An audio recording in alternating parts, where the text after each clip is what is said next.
Hello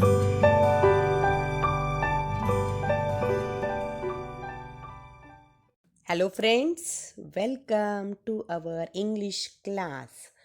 Friends, today we are going to see that is workshop of Please Listen.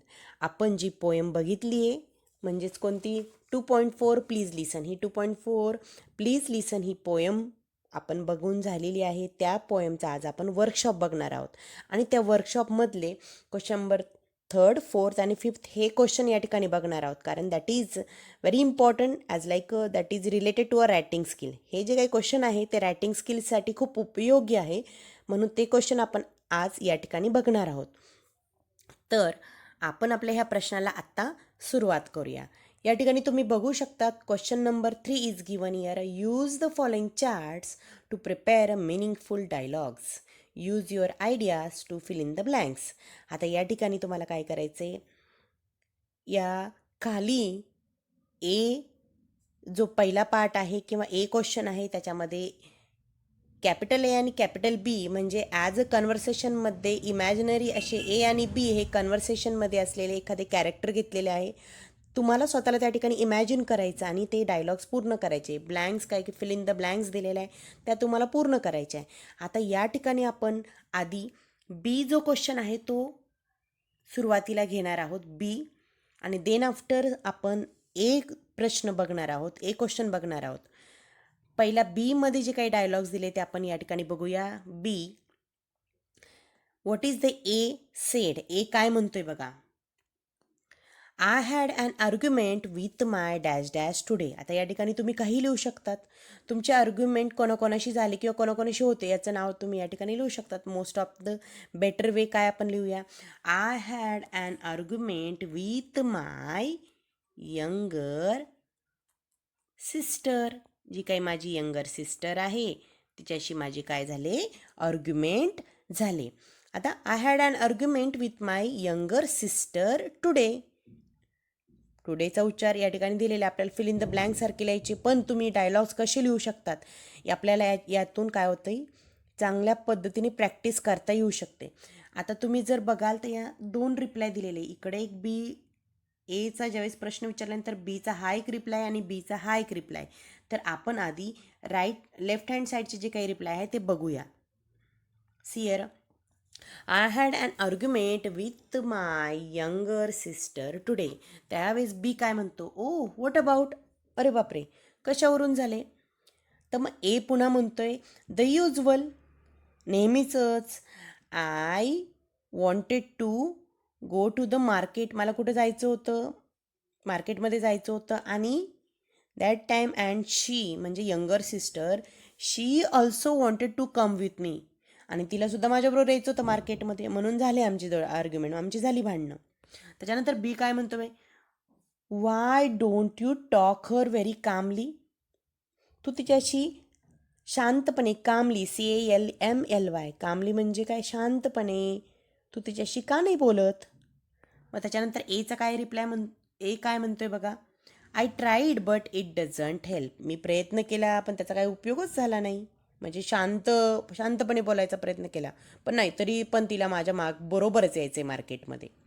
आणि अजून एचा reply असा पण देऊ शकतात, तू जर असं विचारलं बीने आपल्याला, तर तू तिच्याशी शांतपणे का नाही बोलत. तर तुम्ही असं म्हणता, येस ओके बरं मी प्रयत्न करतो. म्हणजे तो आधी शांतपणे किंवा ती व्यक्ती शांतपणे बोललेली नसेल त्यावेळेस आपण अशा पद्धतीने सुद्धा डायलॉगमध्ये रिप्लाय करू शकतो, yes I will try, okay मी प्रयत्न करेल. आता हाच प्रश्न वेगळ्या पद्धतीने दुसऱ्या पद्धतीने कशा पद्धतीने लिहिला आहे बघा. P, I had an argument with my younger sister today. हाच प्रश्न विचारल्यानंतर ज्यावेळेस ए हा विचारतोय हा प्रश्न त्यावेळेस बीचा रिप्लाय काय येतो, ओ नो नॉट अगेन. अरे रे, परत तेच का. म्हणजे आधी आर्ग्युमेंट भरपूर वेळा झाले असेल, भरपूर वेळा भांडणं होतात हे माहिती असणार आहे. मग त्यावर जो रिप्लाय ए पुन्हा काय म्हणतो बघा, ज्यावेळेस बी हा सांगतोय की ओ नो नॉट अगेन, अरे रे पुन्हा झाले का तुमची भांडणं. हा मग पुन्हा म्हणतो, yes I try to explain that her many times but in vain. म्हणजे I try to explain that her many times.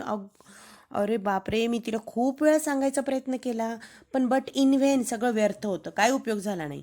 मग पुन्हा बीचा रिप्लाय, येस सॅड. अरे रे जाऊ दे, दुःखच आहे मग, सॅड जाऊ दे, नाही एवढं सांगितलं तरी काही होत नाही ना. मग अशा पद्धतीचे आपण डायलॉग्स या ठिकाणी तयार करू शकतो. आता जसं मी तुम्हाला म्हटलं, तर आधी आपण बी बघितला, आता आपण ए बघणार आहोत. ए हा क्वेश्चन का या ठिकाणी मी नंतर घेतला, कारण आपल्याला हा खाली दिलेला आहे, prepare a similar conversation about a film. हा याच्याशीच रिलेटेड किंवा या फिल इन द ब्लँक्समध्येच टाकून आपल्याला तयार करता येणार आहोत, म्हणून आपण हा ए क्वेश्चन आपण आत्ता बघतोय. तर बघा, ए प्रश्नामध्ये काय दिले बघा, have you red dash dash. आता रेड म्हणजे काहीतरी वाचन, म्हणजे तुम्ही हे काही वाचलेलं आहे का. हॅव यू रेड, आता या ठिकाणी तुम्ही नेम ऑफ द बुक त्यांनी सांगितलं, पुस्तकाचं नाव लिहा. आपण या ठिकाणी घेऊया Wings of Fire. Have you read Wings of Fire. तू विंग्स ऑफ फायर हे पुस्तक वाचलेलं आहेत का. आता हॅव रेड म्हणजेच काय, प्रेझेंट परफेक्ट टेन्स आलेला आहे, म्हणजे वाचलेलं आहेत का तू. मग यावेळेस या ठिकाणी लेफ्ट हँड साईडला जे काही डायलॉग्स आहे त्याच्यामध्ये असलेला रिप्लाय बघा, कशा पद्धतीने त्यांनी कन्व्हर्सेशन झालेलं आहे. बीमध्ये काय दिलेलं आहे, बी काय म्हणतो, नो हॅव यू, नाही बाबा तू वाचलं आहे का. त्यावेळेस ए काय म्हणतो, yes I have, you must read it too, you will love it. Yes मी वाचलंय, तू नक्कीच वाचलं पाहिजे, यू विल लव्ह इट, तुला नक्कीच ते आवडेल. मग त्यावेळेस बी म्हणतो, yes I will try it, okay मी प्रयत्न करेल वाचायचा. आणि हाच ज्यावेळेस बी म्हणतोय, नो हॅव यू, नाही मी नाही तू वाचलंय का. त्यावेळेस एचा रिप्लाय काय असणार आहे, नो आय हॅवंट, नाही मी पण नाही वाचलेलं, but I want to read it, पण मला ते वाचायचे. मग त्यावेळेस बी म्हणतोय, tell me about it when you do, म्हणजे ज्यावेळेस तू वाचशील त्यावेळेस मला सांग की ते कशाबद्दल आहे, काय आहे त्याच्यामध्ये. हे झाले एका बाजूचे या पद्धतीचं कन्व्हर्सेशन किंवा या पद्धतीचे डायलॉग्स आपण म्हणूया. आणि हाच प्रश्न जर विचारल्यानंतर हा राईट हँड साईडला आलेले डायलॉग्स हे वेगळे सांगतात, म्हणजे वेगळ्या याच्यातून काहीतरी इन्फॉर्मेशन मिळते किंवा या पद्धतीने सुद्धा आपण डायलॉग लिहू शकतो. आता प्रश्न हाच, have you read Wings of fire. तो विंग्स ऑफ फायर हे पुस्तक, have you red a book wings of Fire हे पुस्तक वाचलेलं आहेत का. त्यावेळेस बीचा रिप्लाय काय असणार आहे, येस आय हॅव. आणि येस आय हॅव म्हटल्यानंतर तो कशा पद्धतीने पुढे बोलणार आहे बघा, इट्स अमेझिंग किंवा इट्स व्हेरी इंटरेस्टिंग किंवा इट्स डिलाइटफुल किंवा इट्स सुपर्ब, या पद्धतीने तुम्ही काही वापरू शकतात. किंवा जर हाच डायलॉग्स बी असा रिप्लाय करतो, येस आय हॅव वाचलेला आहे, पण तो चांगलं पण म्हणू शकतो, जसं आपण इथं म्हटलंय चांगलं, तसं तो इथं वाईट पण म्हणू शकतो. काय म्हणणार तो, it's boring, it's too long किंवा I didn't like it, I don't like such book. I don't like such book, मला अशा पद्धतीचे पुस्तक नाही आवडत वाचायला. आय डिडंट लाईक इट, मला नाही आवडलं ते. इट्स बोरिंग, खूप लांब मोठं होतं, खूप बोरिंग होतं. असे डायलॉगसुद्धा आपण तयार करू शकतो. आता हाच खाली दिलेला जो प्रश्न आहे, prepare a similar conversation about a film, हा प्रश्न आपण या ठिकाणी बघणार आहोत. खूप सोप्या पद्धतीने हेच जे काही डायलॉग्स आपल्याला या ठिकाणी घ्यायचे बघा, कशा पद्धतीने घेऊ शकतो आपण. आता एखाद्या फिल्मबद्दल आहे, मग तुम्ही काय लिहिणार आहे बघा, हॅव यू रीड, आता शब्द काढून टाकायचा, काय घ्यायचं आपल्याला, वॉच्ड, WATCHED, वॉच्ड बघा.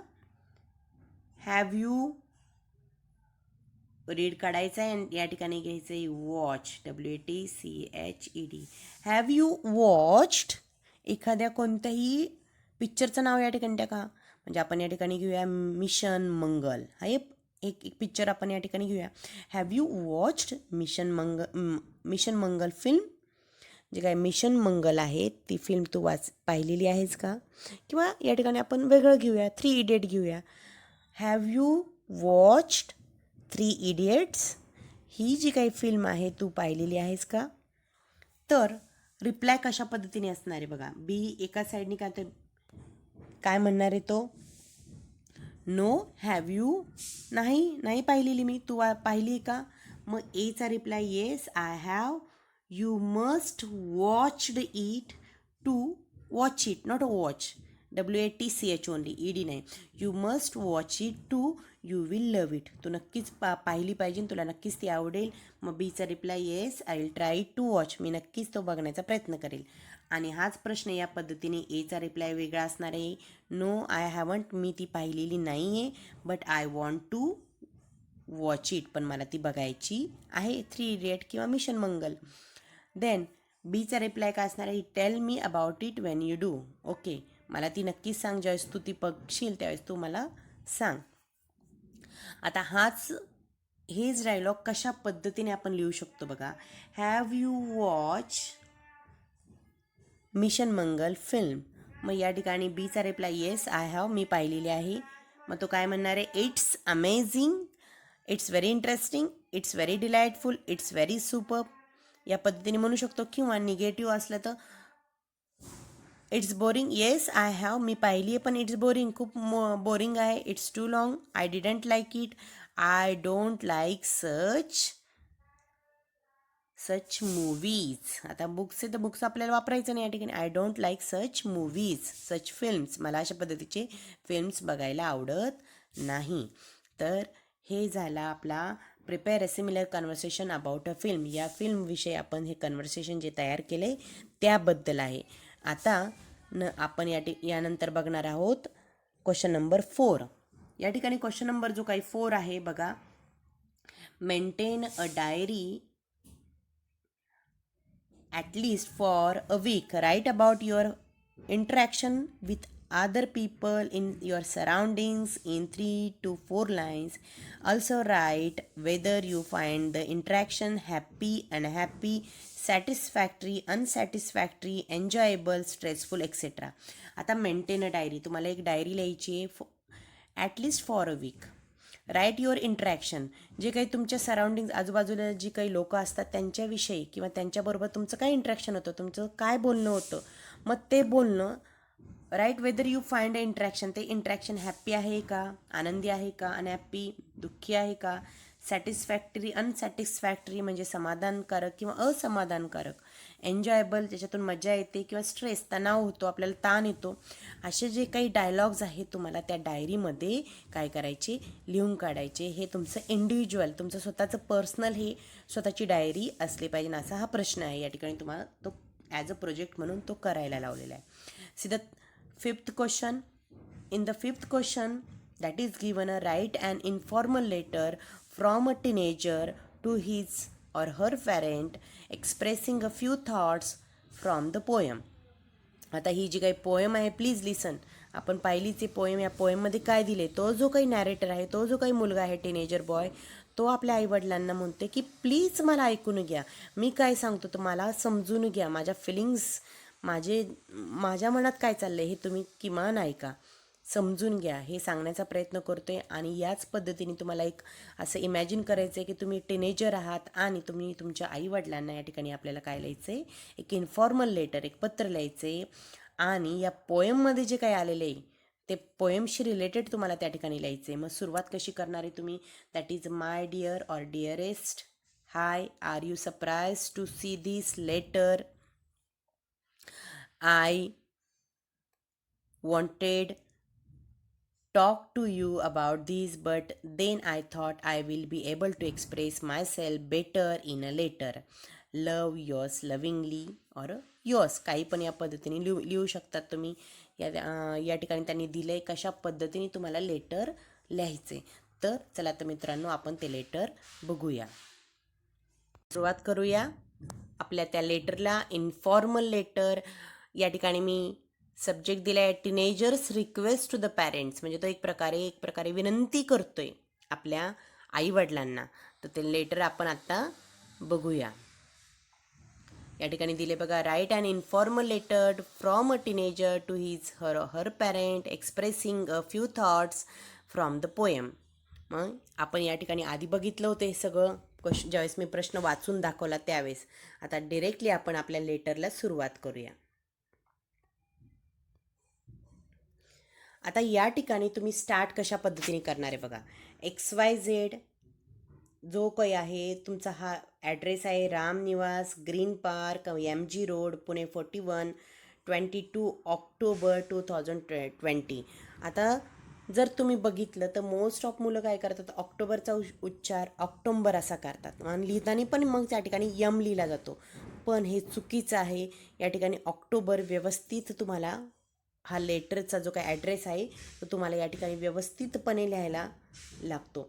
हा जो काही ॲड्रेस आहे तुम्हाला या ठिकाणी पूर्णपणे व्यवस्थित लेफ्ट हँड साईडला सरळ याच्यामध्ये लिहिला गेला पाहिजे, तर ते प्रॉपर लेटर वाटतं. आता बघा सुरुवात कशी करा. Then next one is given here a salutation. आता या ठिकाणी सॅल्युटेशन दिलेले डिअर पापा, कारण आपण वडिलांना आईवडिलांपैकी कोणाला आहे तर या ठिकाणी आपण डिअर पापा घेतलं आहे. मग next one is given here introduction. Introduction कसं दिलं आहे, papa are you surprise to see this letter. Are you surprise, तुम्हाला नक्कीच सरप्राईज म्हणजेच का तुम्हाला नक्कीच आश्चर्य वाटलं असेल ना. I wanted to talk to you a little. मला तुमच्याशी अगदी थोडंसं बोलायचं आहे. But I thought I will be able to express myself better through a letter. मला तुमच्याशी बोलायचे, पण मला नंतर असं वाटलं की मी जे काही मला जे बोलायचे, मला जे एक्सप्रेस करायचे ते एखाद्या लेटर थ्रू मी तुम्हाला नक्कीच चांगल्या पद्धतीने सांगू शकेल. Then you know I want only you listen to me. मला फक्त काय वाटतं, तुम्ही मला फक्त काय करा, ऐकून घ्या. But Wien ever I speak instead of listening me with patience you start ॲडवायझिंग with a long list. ज्यावेळेस मी कधी काही बोलायचा प्रयत्न करते किंवा Wien ever I speak instead of listening me, Wien ever I speak, ज्यावेळेस मी काही बोलतो त्यावेळेस इन्स्टेड ऑफ लिसनिंग मी, मला तुम्ही ऐकून न घेता just only giving me advice, मला फक्त काय देतात तुम्ही, ॲडवाईस करत असतात विथ अ लाँग लिस्ट. खूप मोठी अशी लिस्ट असते त्या ॲडवाईसची, मोठमोठे खूप लांब लांब असे सल्ले असतात. You don't have care of my feelings. You don't have care, तुम्हाला माझे जे काही फिलिंग्स आहे त्याची कोणत्याही पद्धतीची काळजी अशी वाटत नाही. आता जी काही आपण पोएममध्ये जे लिहिले ना, जे पोएममध्ये ज्या काही गोष्टी आहेत ना त्याच पद्धतीच्या गोष्टी या ठिकाणी टाकल्या आहे. फक्त तुम्ही एक इमॅजिन करायचं की तुम्ही त्यातलेच टीनेजर आहात आणि त्याच गोष्टी तुम्हाला तुमच्या आईला किंवा वडिलांना सांगायच्या. तर या ठिकाणी जो काही टीनेजर आहे म्हणजे तुम्ही वडिलांना त्या गोष्टी सांगतायत. बघा, yesterday I told you about my problem you neglected it. मी तुम्हाला काल माझा जो काही प्रॉब्लेम होता त्याबद्दल मी सांगितलं, पण तुम्ही त्याच्याकडे दुर्लक्ष केलं. Please don't misunderstand. Please don't misunderstand. जो काही माझ्याकडं म्हणजे मिसअंडरस्टँड करून घेऊ नका. डोंट या ठिकाणी ॲपॉस्ट्रॉफी आहे. Don't misunderstand. Then I agree I need your help. मी सहमत आहे, मला माहिती आहे की मला तुमची गरज आहे, तुमची मदतीची गरज आहे. But you discourage me every time. पण मला प्रत्येक वेळेस तुम्ही काय करता, डिस्करेज करतात. Papa I am not helpless. मी हेल्पलेस नाही आहे. I am able to think. मी विचार करू शकतो. You just contribute to my fear and inadequacy. आता you just contribute to my fear, प्रत्येक वेळेस तुम्ही काय करतात, माझ्या मनामध्ये असलेली जी काही भीती आहे किंवा इनॲडव्होकेसी म्हणजे जी काही कमतरता आहे त्यालाच एक कॉन्ट्रीब्यूट करत असतात. तेच तुम्ही दाखवून किंवा तेच वाढवायचा प्रयत्न करत असतात. त्यालाच तुम्ही एक प्रकारे प्रोत्साहन देत असतात. I want to you listen me. आता I want you to listen me म्हणजे तुम्ही काय करा, मला फक्त ऐकून घ्या. Understand me and respect my feelings. मला समजून घ्या आणि माझे जे काही फिलिंग्स आहे त्याला काय करा, त्या फिलिंगचा या ठिकाणी आदर करा, एवढीच माझी इच्छा आहे. Papa I hope you will understand my feelings. I am waiting to listen to me. तुम्ही मला नक्कीच समजून घ्याल, तुम्ही मला नक्कीच ऐकून घ्याल, त्याची मी वाट बघतोय. I hope you will understand my feeling. मला अशी वाटतंय की तुम्ही नक्कीच माझ्या ज्या काही फिलिंग्ज आहे त्या समजून घेणार. हे आपलं झालं क्लोजिंग, किंवा आपण त्याला क्लोजिंगमध्ये लव यू अँड मिस यू पापा असं सुद्धा आपण लिहू शकतो. आणि last one is given year ending, that is very important. Yours lovingly. या ठिकाणी ॲपॉस्ट्रॉफी वापरायचा नाही आहे. ॲपॉस्ट्रॉफी त्या ठिकाणी येत नाही. बरीचशी मुलं या ठिकाणी ॲपॉस्ट्रॉफी असा कॉमा देतात, दॅट इज रॉंग. हा कॉमा द्यायचा नसतो. युअर्स लव्हिंगली XYZ या पद्धतीने आपण हे लेटर लिहितो. म्हणजे हे जे काही लेटर आहे एका टीनेजर बॉयनी, म्हणजे ॲज तुम्हाला स्वतःला या ठिकाणी काय करायचं आहे, इमॅजिन करायचे तुम्ही आहात आणि त्या पद्धतीने ते लेटर आपल्या वडिलांना ते लिहायचं आहे. आय थिंक हे लेटर काय जे आहे तुम्हाला नक्कीच कळालं असेल. Okay friends, bye bye, see you in the next session.